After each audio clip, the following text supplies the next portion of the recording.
الآن الكلمة ومختصرة حسب طلب السيد محمد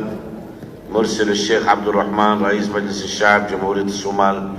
وهي الكلمة الأخيرة في هذا الاجتماع اليوم. بسم الله، الحمد لله والصلاة والسلام على أشرف الأنبياء والمرسلين سيدنا محمد وعلى آله وصحبه أجمعين. معالي الدكتور علي عبد العال رئيس الاتحاد البرلماني العربي ورئيس المجلس النواب في جمهورية مصر العربية، معالي المهندس عاطف طراونة رئيس مجلس النواب في المملكة الأردنية الهاشمية، إخواني رؤساء البرلمانات والمجالس الشورى العربية ورؤساء الوفود المحترمون، أصحاب المعالي والسعادة، الحضور الكريم،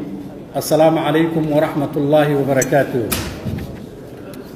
أود في البداية أن أتقدم بخالص الشكر والتقدير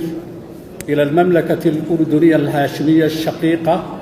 وإلى جلالة الملك عبد الله الثاني والشعب الأردني على حسن الاستقبال وكرم الضيافة. كما يطيب لي أن أعبر عن خالص تقديري إلى معالي الأخ الدكتور علي عبد العال رئيس الاتحاد البرلماني العربي والسيد الأمين العام للاتحاد على حسن تنظيم هذا المؤتمر الذي ينعقد في هذه اللحظات الدقيقة والمهمة التي تمر بها الشعوب العربية والإسلامية. كما أقدم أحر تحياتي إلى جميع إخواني وأخواتي في رئاسات البرلمانات العربية على حضورهم المسؤول في هذه الجلسة المهمة التي تتعلق بشأن بيتنا العربي الكبير. أصحاب المعالي والسعادة، ينعقد هذا المؤتمر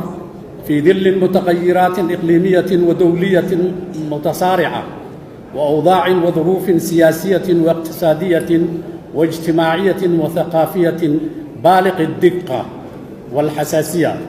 تستوجب علينا تكثيف التعاون ومواجهة التحديات وبذل كافة الجهود لتحقيق رغبات وطموحات شعوبنا والحرص على العمل على كل ما يلزم لتعزيز وتقوية العمل العربي المشترك. عندما نتحدث عن الوضع العربي الراهن، تثار في أذهاننا على الفور قضيتنا الأم ألا وهي القضية الفلسطينية التي لا تزال قضية العرب الأولى والمهددة في ظل استمرار الخطط الاستيطانية والتهويدية التي تقوم بها إسرائيل في الأراضي المحتلة. ونؤكد أن استقرار منطقة الشرق الأوسط